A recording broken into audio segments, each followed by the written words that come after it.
आपण पाहत आहोत SN न्यूज मराठी. लाईक करा. धर्मवीर छत्रपती संभाजी महाराज की भारत रत्न डॉक्टर बाबासाहेब आंबेडकरांचा, भारत रत्न डॉक्टर बाबासाहेब आंबेडकरांचा.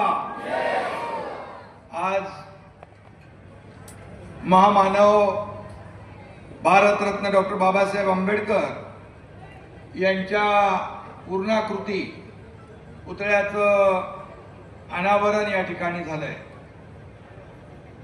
यासाठी मी तमाम भीमसैनिक, शिवसैनिक, सर्व बाबासाहेबांचे अनुयायी यांचं मनापासून स्वागत करतो, मनापासून आपल्याला शुभेच्छा देतो.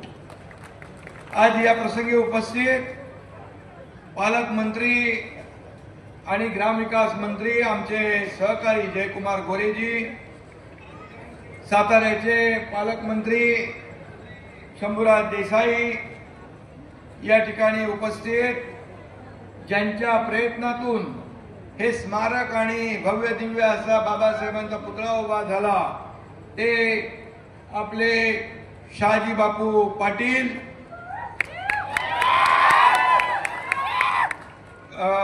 आमदार बाबासाहेब देशमुख, आमदार समाधान आवताडे, आमदार राजू खरे, दीपक आबा साळुंके, आयुष्यमान धम्मदीप बंदके, आपले बंतेजी, सर्वजण नावं घेत नाही पण सर्व बंतेजी, ज्योतिताई, शिवाजीराव, देवीदास, चेतन सिंग, महेश, सर्व व्यासपीठावरील सन्माननीय मान्यवर, महायुतीचे सर्व पदाधिकारी आणि कार्यकर्ते, माझ्या तमाम लाडक्या बहिणी, लाडके भाऊ, लाडके शेतकरी, लाडके ज्येष्ठ, सगळ्यांचं मनापासून मी स्वागत करतो आणि आज आपल्याला शुभेच्छा देतो.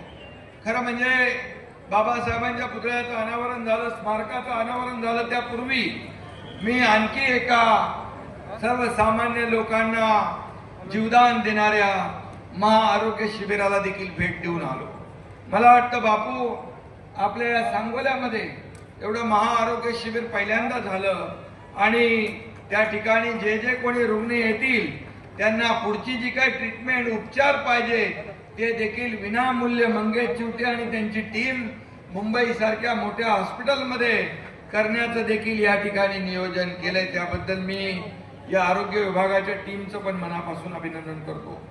खरं म्हणजे बापू, खरं म्हणजे तुमच्या लोकांचं प्रेम बघून एकदम ओके वाटतंय.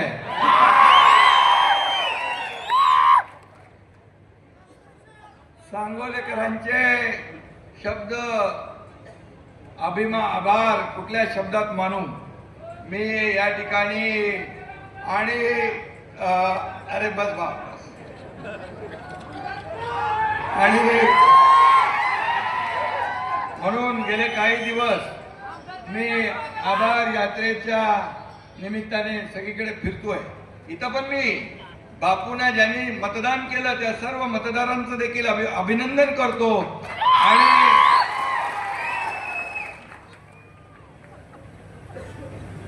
आभार तर मानलेच पाहिजे.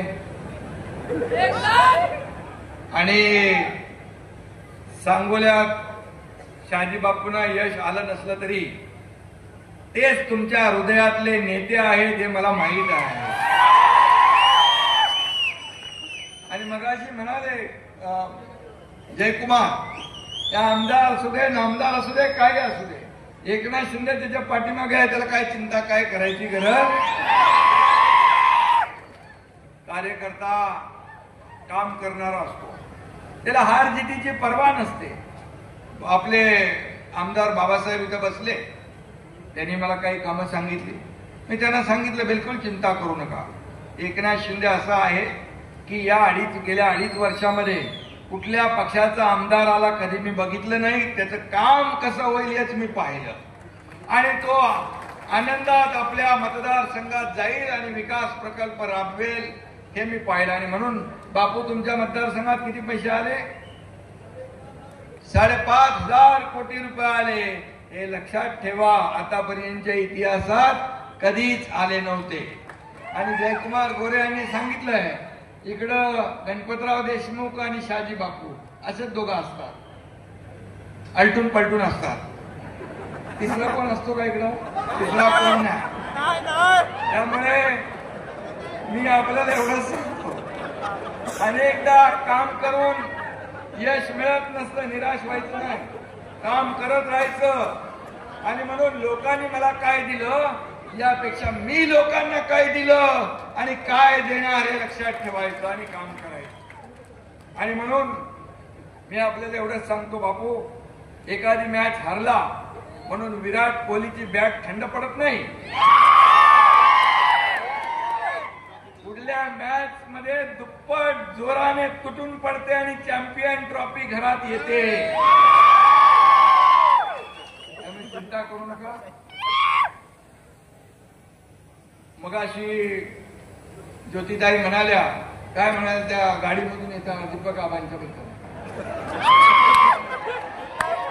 एका गाडीत होते, पण बापूसाठी मी एकच शब्द उच्चारतो, टायगर अभी जिंदा है.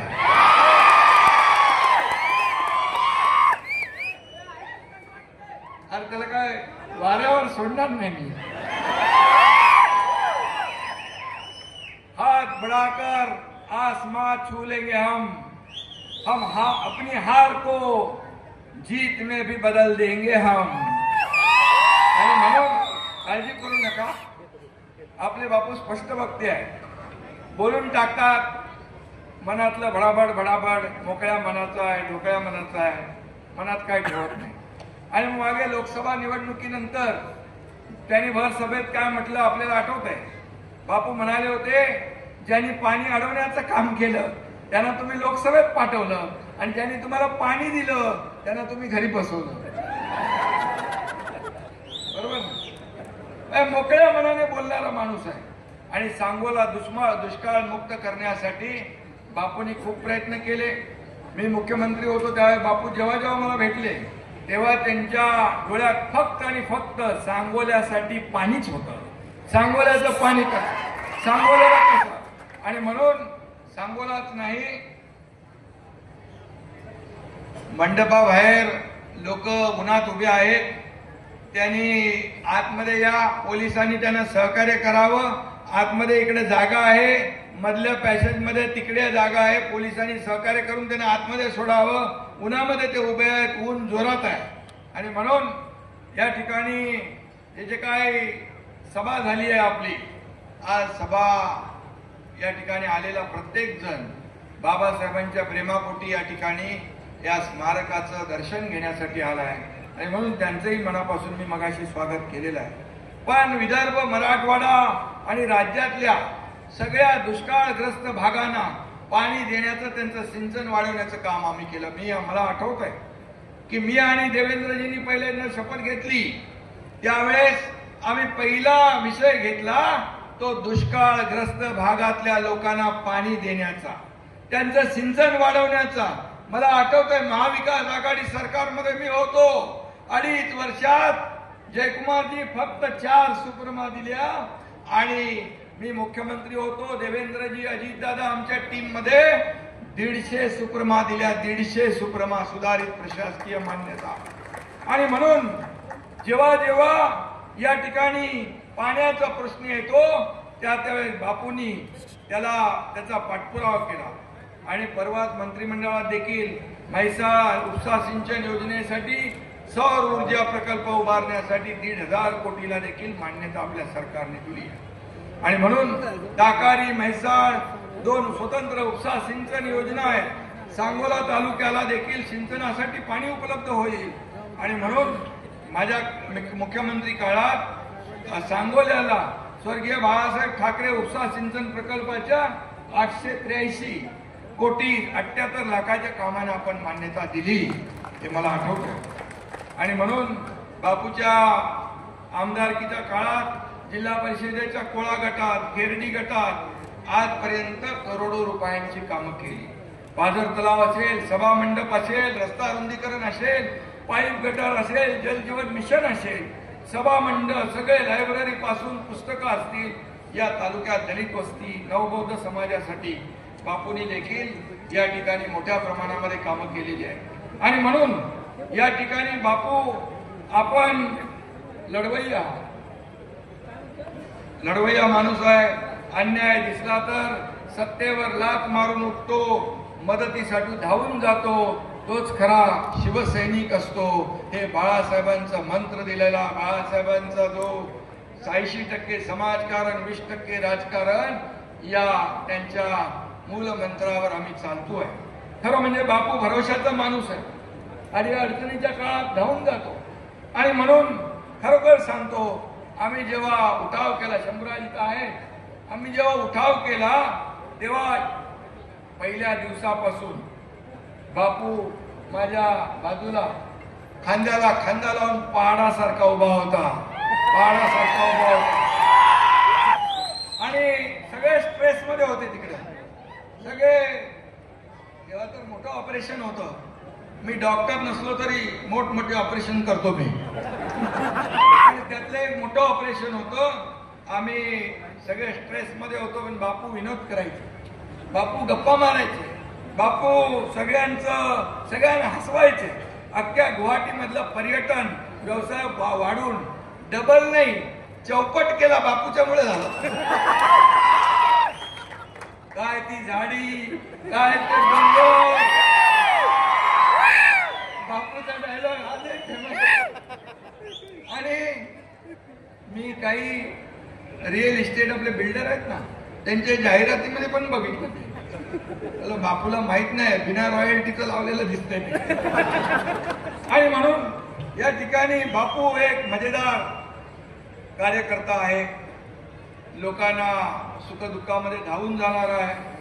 आणि आपल्या लाडक्या शहाजी बापूंनी एकदा ठरवलं, हातातलं काम पूर्ण, घेतलेलं काम पूर्ण केल्याशिवाय बापू स्वस्थ बसत नाही, थांबत नाही, अशी बापूंची ख्याती आहे. आणि म्हणून या ठिकाणी बापूंनी अनेक विकास कामं केली. मी देखील निधीसाठी कधी हात आकडता घेतला नाही. त्यावेळेस मला माहित आहे, माझ्याकडे आलेला प्रत्येक माणूस माझ्या त्याच्या कागदावर मी सही केल्याशिवाय त्याला पाठवत नव्हतो. आणि तो अर्ज पुढे कुठे गेलाय, कुठल्या डिपार्टमेंटला गेला, याचा फॉलोअप देखील आमचं डिपार्टमेंट मुख्यमंत्री सीएमओ घेत होतो. आणि अशा प्रकारे आमची टीम, मी आणि देवेंद्रजी पहिले सुरुवातीला होतो, नंतर अजितदादा आले, आणि टीम म्हणून आम्ही काम केलं. आणि मला आठवत आहे की 2.5 वर्ष आम्ही पायाला भिंगरी लावून या महाराष्ट्रामध्ये फिरलो. आणि त्यामुळेच या ठिकाणी झालेल्या विधानसभेच्या निवडणुकीमध्ये लोकांनी कामाची पोचपावती दिली, दैदिप्यमान विजय दिला. आणि लँडस्लाइड मॅन्डेट एवढं कधी महाराष्ट्राच्या इतिहासामध्ये 232 का आपले किती 232 आमदार आले, ही किमया तुम्ही मतदारांनी केलेली आहे. आणि म्हणून तुमचे मी आभार मानतो. खरं म्हणजे गतिमान सरकार आणि विकास काय असतो त्याचे सगळे विक्रम आम्ही त्या काळामध्ये मोडले. आणि म्हणून मी आज बघा सीएम होतो त्यावेळेस, आणि आता देवेंद्रजी मुख्यमंत्री आहेत, मला सीएम मी होतो त्यावेळेस लोक म्हणायचे चीफ मिनिस्टर, मी म्हणायचो सगळ्यांना सीएम म्हणजे कॉमन मॅन. आता देवेंद्रजी मुख्यमंत्री आहेत, मी डीसीएम आहे. आता मी म्हणतो डीसीएम म्हणजे डेडिकेटेड टू कॉमन मॅन, सर्वसामान्य माणसाला समर्पित. कारण सर्वसामान्य माणसाची नाळ तुटता कामा नये. आपण जमिनीवरचे कार्यकर्ते आहोत, आपण खरं म्हणजे सर्वसामान्यांमधले कार्यकर्ते आहोत. आणि म्हणून पण मी पदवर खाली होतात, सत्ता येते सत्ता जाते, पुन्हा येते, पद येतात जातात, पुन्हा येतात. परंतु मी आपल्याला सांगतो, मला या महाराष्ट्रातल्या करोडो लाडक्या बहिणींचा लाडका भाऊ ही ओळख जी मिळाली ती सगळ्या पदांपेक्षा मोठी आहे. आणि हे मी माझं भाग्य समजतो. आणि म्हणून मी आपल्याला एवढंच सांगतो, खुर्च्या बदलल्या, मन बदलली नाही, इरादे बदललेले नाही. दिल वही, इरादे वही और हौसले भी वही है. आणि म्हणून आमची टीम जी काम करते आहे ती टीम अधिक वेगाने या पुढचं जे काही विकासाचं काम आहे ते आम्ही करून दाखवणार आहोत. कारण आमचं असं आहे, प्राण जाय पर वचन न जाय. आम्ही असं म्हणणार नाही प्रिंटिंग मिस्टेक झाली. माझ्या लाडक्या बहिणींना मी सांगून ठेवतो की तुम्हाला किती विरोधकांनी सांगितलं तरी सुद्धा लाडकी बहीण योजना कधीही बंद होणार नाही. आणि लाडके भाऊ लाडके शेतकरी ज्या ज्या योजना आम्ही केल्या त्या योजना कुठलीही योजना आम्ही बंद करणार नाही. फक्त आम्हाला थोडा थोडा अवधी मी जेव्हा म्हणायचो तुम्ही सरकारची ताकद वाढवा, राज्याची ताकद वाढवा, तुम्हाला जे जे आम्ही बोललोय ते नक्की देणार. कारण राज्य महाराष्ट्र हे पुरोगामी राज्य आहे, महाराष्ट्र हे प्रगत राज्य आहे. या महाराष्ट्राला आदरणीय प्रधानमंत्री मोदीजींची पण साथ आहे, पाठिंबा आहे. आणि त्या आपल्या महाराष्ट्राची आर्थिक परिस्थिती जी आहे ही सगळ्या देशभरामध्ये नंबर 1 ची आहे. आणि म्हणून थोडीफार कसरत होईल, परंतु आपल्याला सांगतो की कुठली योजना कुठल्या आम्ही जे आश्वासनं दिली टप्प्याटप्प्याने आम्ही पूर्ण केल्याशिवाय राहणार नाही. आम्ही प्रिंटिंग मिस्टेक म्हणणार नाही. नाही तर पूर्वीच्या काळात एकदा वीज बिल माफ केलं, निवडणुका जिंकल्यानंतर पुन्हा विजेची बिलं दिली. आता आपण 0 बिल दिलंय, 0 बिलला तर पैसे नाही दिले, आपण पुन्हा नवीन बिल पाठवलं नाही, 0च ठेवलंय. त्यामुळे हे महायुतीचं सरकार जे आहे हे महायुतीचं सरकार दिलेला शब्द पाळणार आहे, वचनाला जागणार आहे. आणि म्हणून मगाशी मी एवढंच सांगतो की आज बाबासाहेबांचं स्मरण आपण करतोय. मगाशी उदाहरण सांगितलं की ज्योतिताईंनी बाबासाहेबांच्यामुळे सर्वसामान्य घरातला परिवारातला एक व्यक्ती या देशाचा प्रधानमंत्री होतो, सर्वसामान्य शेतकऱ्याचा मुलगा या राज्याचा मुख्यमंत्री होतो. हे केवळ आणि केवळ बाबासाहेबांच्याच घटनेने दिलेल्या अधिकारामुळे. आज जे मंत्री झालेत, खासदार आमदार होतात, सर्वसामान्य कुटुंबातल्या लोकांनी लोकप्रतिनिधी होणं हे काय गुन्हा आहे? फक्त सोन्याचा चमचा घेऊन जन्माला आलेल्या लोकांनी मुख्यमंत्री व्हायचं, उपमुख्यमंत्री व्हायचं, मंत्री व्हायचं असं काय लिखापडी आहे? आणि म्हणून आम्ही सोन्याचा चमचा घेऊन जन्माला आलो नसलो तरी सुद्धा सर्वसामान्यांच्या आयुष्यामध्ये सोन्याचे दिवस आणण्यासाठी आमचा जन्म झालेला आहे. आणि म्हणून मी आपल्याला एवढंच सांगतो, काही लोक संविधानाची कोरी वही दाखवून फेसबुक लाईव्ह करून कारभार करता येत नाही, तो खोटारडेपणा लोकसभेमध्ये केला, फेक नॅरेटिव्ह पसरवलं, सगळ्यांनी मंत्रिमंडळाचं वाटप करून घेतलं, कोणाला कुठलं खातं, कोणाला काय 5 स्टार हॉटेल बुक केली, आपल्याला सगळ्यांना माहित आहे. परंतु माझ्या लाडक्या भावांनी, लाडक्या बहिणींनी, लाडक्या शेतकऱ्यांनी त्यांची सगळी बुकिंग रद्द करून टाकली आणि महायुतीचं सरकार या ठिकाणी आणलं. आणि म्हणून काही लोक बंगल्यात बसून फेसबुक म्हणजे FB खेळत बसतात, त्यात काही जात नाही, बसल्या बसल्या टाइमपास. FB म्हणजे काय? फुकट बाबूराव. मी सुद्धा FB आहे, पण महाराष्ट्राचा फेवरेट ब्रदर, लाडका भाऊ, फरक आहे, फरक बघा. आणि म्हणून आम्ही पद येतात जातात. बाळासाहेब सांगायचे पद येतात जातात, सत्ता येते जाते, पण नाव जाता कामा नये, नाव जाता कामा नये. आणि म्हणून ते नाव राखण्याचं काम आपल्याला करायचं असेल तर या महाराष्ट्रातला विकास जो आहे अधिक वेगाने आपल्याला करावा लागेल. आणि म्हणून मी आपल्याला एवढंच सांगतो की शिवसेना 80 जागा लढल्या, 60 जागा जिंकल्या. आज जे आमच्यावर बेमानीचा शिक्का लावतात, आमच्यावर आरोप करतात, काय एकनाथ शिंदे शेतकऱ्याच्या मुलानं मुख्यमंत्री झालं, तुमचं का पोटदुखी? 2.5 वर्षात तुम्ही घरी बसला, हा 2.5 वर्षात लोकांच्या दारात गेला, घरात गेला, शेतावर गेला, बांधावर गेला. माझ्या लाडक्या बहिणी, लाडक्या भावांसाठी, शेतकऱ्यांसाठी योजना केल्या, का पोटात दुखतंय तुमच्या? आणि म्हणून बाळासाहेब सांगायचे, कार्यकर्ता घरात नाही लोकांच्या दारात शोभून दिसतो. आणि म्हणून आम्ही शासन आपल्या दारी घेऊन आलो. का शासन आपल्या दारी? काय होतं? का योजना पूर्वी नव्हत्या? का लाभार्थी नव्हते? का लाभ नव्हते?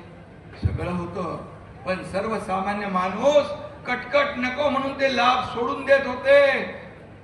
बांधवांनो आणि भगिनींनो, मी आपल्याला सांगतो, शासन आपल्या दारीमध्ये आम्ही तिघही जायचो, मी जायचो, देवेंद्रजी जायचे, अजितदादा आम्ही जायचो आणि त्या ठिकाणी जागेवर अगदी दाखल्यापासून ट्रॅक्टर पासून, पॉवर टिलर पासून, ड्रोन पासून, हार्वेस्टर पासून सगळं घराच्या किल्ली पासून आम्ही तिथं द्यायचो. मी आपल्याला सांगतो, मला समाधान आहे की 5 कोटी लोकांना शासन आपल्या दारीमधला लाभ मिळाला. 5 कोटी लोकांना हे सगळे जे निर्णय घेतले आपण, हे सगळे निर्णय घेतले यामुळेच तुम्ही एवढ्या मोठ्या जोरदार या मतांचा वर्षाव केला. आणि म्हणून मी आपल्याला एवढंच सांगतो, काही नेते बघा आमचा सगळा भोळा बाबड, आमचा बापू पण एकदम कधी तो मनामध्ये ठेवत नाही. त्याच्याबरोबर खरं म्हणजे इथं सुरेश आहे, आपला दिलीप बाबा आहे, दीपक बाबा गाडीमध्ये एकत्र बसले. बापूला माहित आहे की हा माणूस जर सहकार्य केला असता तर बापू निवडून आला असता, पण एका गाडीत बसले ते, एवढा मोठ्या मनाचा. आणि म्हणून आमची सगळी माणसं सरळ साधी आहे, पण काही चक्केपंजे नाही. पण काही लोक दिसायला साधी असतात, साधी बिधी असतात, इनोसंट असतात, पण चेहरा भोळा आणि भानगडी 16 असे लोकही असतात. आणि त्यामुळे आपण चेहऱ्यावर जाऊ नका. मी पण चेहऱ्यावर जाऊन फसलो इतके वर्ष. आणि म्हणून मी आपल्याला एवढं सांगतो, आपल्याला काम करायचं आहे, या सांगोल्याचा विकास करायचा आहे. आणि या जिल्ह्याचा विकास करायला पालकमंत्री इकडे सक्षम आहेत. या ठिकाणी सरकार त्यांच्या पाठीशी उभं आहे. आणि म्हणून मी आपल्याला एवढंच सांगतो की बापू विकासाचं जे धोरण आहे ते तुम्ही लावलं, खऱ्या अर्थाने ते पूर्ण करण्याचं काम आपलं सरकार करेल. आणि आपण बिलकुल आता आमदार जे आहेत ते आपले सहकारी आहेत असं समजून आपण काम करा, एकमेकाच्या हातात हात घालून काम करा. आणि अशी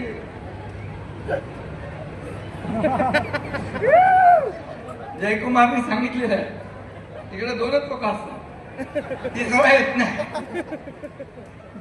गमतीचा भाग सोडा, पण बघा राजकारण खेळीमेळीने झालं पाहिजे. निवडणुकीपुरतं राजकारण, निवडणूक झाली की राजकारण संपलं आणि मग लोकांसाठी आपण काम करायचं असतं. आणि म्हणून तर मी हे किती वर्ष केलंय, 40 वर्ष केलं. म्हणून तर मी एक शाखा प्रमुख ते राज्याचा मुख्यमंत्री होऊ शकलो, ही भूमिका ठेवली म्हणून. आणि मग माझ्याकडे कोणी आलेला, मी परमेश्वराकडे एवढीच प्रार्थना करतो की माझ्याकडे आलेला कोणीही खाली हाताने वापस जाता कामा नये. इथं देना बँक आहे, लेना बँक नाही. आणि म्हणून मगाशी अनेक उदाहरणं दिली, वर्षाची दिली, इतर दिली. आज आम्ही एक टीम म्हणून काम करतोय. आज टीम म्हणून या राज्याला पुढे नेतोय. आणि म्हणून या राज्याला नंबर 1चा आपल्याला करायचं आहे. मी पुन्हा एकदा सांगेन, आदरणीय प्रधानमंत्री मोदीजींनी 10-11 वर्षापूर्वी देशाची विकास यात्रा सुरू केली. खऱ्या अर्थानं आज आपण पाहतोय, विकास होताना पाहतोय, आपल्या देशाचं नाव जगभरामध्ये रोशन करताना पाहतोय, देशाचा नावाचा डंका जगभरात पिटताना पाहतोय. आणि याचा अभिमान आपल्याला असला पाहिजे. गेल्या 10 वर्षात देश किती बदललाय बघा आपण. बघा, आज दारिद्र्य रेषेखालची 35 कोटी लोक वर आले, 80 कोटी लोकांना मोफत राशन मिळतंय. किती लाडक्या बहिणींना जनधन योजना, लखपती दिदी जे आपण पण लाडक्या बहिणींची योजना केली. आज कितीतरी योजना, शेतकरी सन्मान योजना, सगळ्यांच्या जीवनामध्ये बदल घडला पाहिजे. काँग्रेस म्हणायची गरिबी हटाव, गरिबी हटाव, गरिबी हटाव. गरीब हटली नाही, गरिबी नाही हटली, गरीब हटला.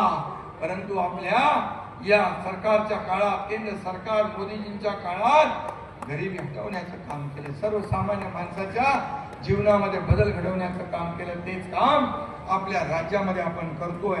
आणि म्हणूनच मी आपल्याला एवढं सांगतो, बाकी आज जास्त काय मी कोणावर टीका करत नाही, कारण आपल्याला काम करायचं, आपण काम करणारे आहोत. या एकनाथ शिंदेवर किती आरोप केले, किती आरोप करणार. उठता बसता झोपता उठता स्वप्नात सुद्धा एकनाथ शिंदे, एकनाथ शिंदे, एकनाथ शिंदे. काय केलं एकनाथ शिंदे? स्वतःसाठी काय केलं? सर्वसामान्य लोकांसाठी केलं, सर्वसामान्यांना न्याय देण्यासाठी केलं. या महाराष्ट्रातला प्रत्येक घटक सुखी झाला पाहिजे याच्यासाठी आपण धडपड केली. आणि म्हणूनच मला आपल्याला एवढंच सांगतो की परवा मला इथून जवळच समाधान पंढरपूरचे आमदार आहेत, मला जगद्गुरु संत तुकाराम महाराजांचा राष्ट्र गौरव पुरस्कार मिळाला. संत तुकाराम महाराजांचा पुरस्कार मिळाला, मला फार समाधान वाटलं. त्यापूर्वी दिल्लीमध्ये शूरवीर महापराक्रमी महाजी शिंदे पुरस्कार मिळाला आणि या महापुरुषांचा पुरस्कार मिळणं हे देखील माझ्यासाठी भाग्याचं आहे. त्याचबरोबर गेल्या आठवड्यात कुठला इंडियन एक्सप्रेस मध्ये 100 पॉवरफुल माणसांच्या लिस्ट मध्ये देखील माझं नाव होतं. मी काय स्वतःची तारीफ करत नाही, मी मुख्यमंत्री नसताना मिळालेले पुरस्कार आहेत, हे तुमचे पुरस्कार आहेत, हे जनतेला मिळालेले पुरस्कार आहेत. आणि म्हणून मी जेव्हा जेव्हा मला जे पुरस्कार मिळतात मी ते जनतेला सुपूर्द करतो, जनतेला अर्पण करतो. मी एक असा कार्य करतो. आणि त्यामुळे मला किती तुम्ही आरोप केले तरी सुद्धा मी बिलकुल आरोपाला कामानेच उत्तर देणार, आरोपाला आरोपातून उत्तर देणार नाही. आणि म्हणून मी बाकी काय आज बोलत नाही. पण या शिवसेनेमध्ये बाळासाहेबांच्या विचारांची शिवसेना पुढे नेण्याचं काम, आज बाबासाहेबांचं स्मरण करतोय आपण. आज 14 एप्रिल बाबासाहेबांची जयंती आता पुढे येते, त्याचं औचित्य साधून आपण या स्मारकाचं आज भव्य दिव्य असं लोकार्पण केलंय. आज आपण मुंबईमध्ये हिंदू मिल या ठिकाणी बाबासाहेबांचं स्मारक करतोय. ते जगाला हेवा वाटावा असं स्मारक हिंदू मिल मध्ये आपलं सरकार करतं. बाबासाहेब जिथं जिथं राहिले, लंडन मधलं घर बाबासाहेबांचं आपल्या सरकारने त्याचं स्मारक केलं. बाबासाहेबांच्या जिथं जिथं पाऊल खुणा आहे, बाबासाहेबांच्या जिथं जिथं बाबासाहेब गेले, बाबासाहेबांच्या आठवणी जिवंत करण्याचं काम, त्याचं स्मारकात रूपांतर करण्याचं काम आपल्या सरकारने केलं. बाबासाहेबांना काही किती लोकांनी त्रास दिला आपल्याला माहित आहे. जे बाबासाहेबांचं संविधान म्हणून संविधान खतरे में म्हणणारे, बाबासाहेबांना निवडणुकीमध्ये पराभूत करणारे हेच लोक होते. बाबासाहेब देखील म्हणायचे काँग्रेसचे जळकं घर आहे, सावध राहा. बाबासाहेबांचं स्मारक, बाबासाहेबांच्या आठवणी, बाबासाहेबांचं जे काही म्हणजे मोठेपण आहे, ते मोठेपण बाबासाहेबांनी घटना लिहिली. अनेक देशाच्या घटनांचा अभ्यास करून बाबासाहेबांनी सर्वोत्कृष्ट घटना आपल्या देशाची लिहिली आणि त्याचा आदर्श घेऊन आज केंद्र सरकार काम करतंय, मोदीजी काम करतायत, इथं आपलं महायुतीचं सरकार काम करतंय. बाबासाहेबांच्या आदर्शावर आपण चालतोय. म्हणूनच सर्वसामान्य माणूस, दलित, शोषित, पीडित हा मुख्य प्रवाहामध्ये आला पाहिजे. त्याला न्याय मिळाला पाहिजे, त्याचं जीवन बदललं पाहिजे, त्याच्या आयुष्यामध्ये चांगले सोन्याचे दिवस आले पाहिजे. हे काम आपण करतोय. आणि म्हणून हे राज्य आता सगळ्या क्षेत्रात पुढे आहे, 1 नंबरला आहे. आता मध्ये मी जेव्हा दावोसला गेलो तेव्हा 2 वेळा 7.5-8 लाख कोटी रुपयाची आपण इन्व्हेस्टमेंट आणली. आता देवेंद्रजी गेले 15 लाख कोटीची इन्व्हेस्टमेंट आणली. 25 ते 26 लाख कोटी, 25 ते 26 लाख लोकांना रोजगार मिळतोय. परवा आम्ही मुंबईमध्ये केले. खूप मोठ्या प्रमाणावर लोक येत आहेत. आपल्या राज्यामध्ये इंडस्ट्री फ्रेंडली स्टेट झालेला आहे. आपल्या राज्यामध्ये उद्योग आले तर तुम्हाला नोकऱ्या मिळणार. इथं MIDC आहे की नाही? MIDC बापू आपल्या इकडं जर तुम्ही जागा दिली तर उद्योग मंत्र्यांना मी सांगेन की MIDC देखील आपल्या इथे झाली पाहिजे. पालकमंत्री महोदय आपण पाठपुरावा करा, आमदार आहेत. आणि म्हणून बापू या ठिकाणी आपलं हे सरकार जे आहे रिझन देणारं नाही, ऑन द स्पॉट डिसिजन घेणारं सरकार आहे. रिझन देणारं नाही, ऑन द स्पॉट डिसिजन घेणारं आहे. आणि म्हणून मी आपल्याला एवढंच सांगतो, आमच्या लाडक्या बहिणी, लाडके भाऊ, लाडके शेतकरी, लाडके ज्येष्ठ या सगळ्यांचं मनापासून मी अभिनंदन करतो. आणि पुन्हा एकदा एवढंच मी सांगतो की शहाजी बापू आपण जरी पराभूत झाला असाल तरी जबाबदारी आपली संपलेली नाही. बघा लोकांमध्ये किती तुमच्याबद्दल क्रेज आहे. मी रस्त्यावर येताना पाहिलं तुमच्याबद्दल किती क्रेज आहे लोकांच्या मनामध्ये. खरी लढाई तर आता सुरू झालेली आहे आणि त्यामुळे मी आपल्याला सांगतो, तुम्हाला इथं आता पक्ष म्हणून मी सांगतो, शिवसेना वाढीचं काम तुम्ही करताय. गाव तिथे शिवसेना, घर तिथे शिवसैनिक, या सगळ्या गोष्टी आपण करतात. महायुती आपलं महायुतीचं हे व्यासपीठ आहे आणि म्हणून महायुती मजबूत करण्यासाठी येणाऱ्या प्रत्येक निवडणुका आपल्याला जिंकायची आहे. आणि म्हणून त्यासाठी एवढंच सांगतो, बापूंना देखील मी असं मोकळं ठेवणार नाही. बापूला देखील जबाबदारी देणार. त्यासाठी मी आपल्याला पुन्हा एकदा, आपण एक मोठं पुण्याचं काम आज केलं. बाबासाहेबांचं स्मारक इथं मला आल्यानंतर कळलं की ज्यावेळी मुख्यमंत्री असताना 2 कोटी रुपये पुतळ्याला मग सांगितलं, मला आठवतही नाही, कारण मी कधी काम बघितलं नाही. कुठलं काम आहे बाबा, हे काम आहे कसं, आणि कुठल्याही ह्याच्यावर मी कधीही कुणाला किती पैसे दिले, फक्त विकासासाठी देतोय एवढी जाणीव मला होती. माझं या हाताला दिलेलं या हाताला कधी कळू दिलं नाही. माझी पद्धत आहे. आणि म्हणून मगाशी मी आरोग्य शिबिरात गेलो, तिथे आरोग्य शिबिरामध्ये तुडुंब गर्दी होती. तेही मी आपल्याला सांगतो, महाविकास आघाडीच्या काळात 2.5 वर्षात 3 कोटी रुपये दिले होते. या एकनाथ शिंदे मुख्यमंत्री असताना 2.5 वर्षात 450 कोटी मुख्यमंत्री सहायता निधी दिले आणि जवळपास 60 ते 70 हजार लोकांचा जीव वाचवण्याचं काम, हे पुण्याचं काम. शिबिराचं देखील आयोजन आज या ठिकाणी झालं आणि म्हणून मी पुन्हा एकदा आपल्याला मनापासून धन्यवाद देतो. इथे एक चिठ्ठी आलेली आहे की बाबासाहेब आंबेडकर स्मारकास आणखी 50 लाख रुपये बापूंची मागणी आहे. काय 50 लाख रुपये पाहिजे?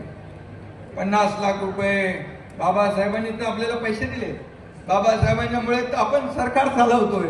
त्यामुळे 50 लाख रुपये तुम्हाला आत्ता तुम्हाला इथून विमानावर बसेपर्यंत तुमच्याकडे ऑर्डर येईल 50 लाख रुपये.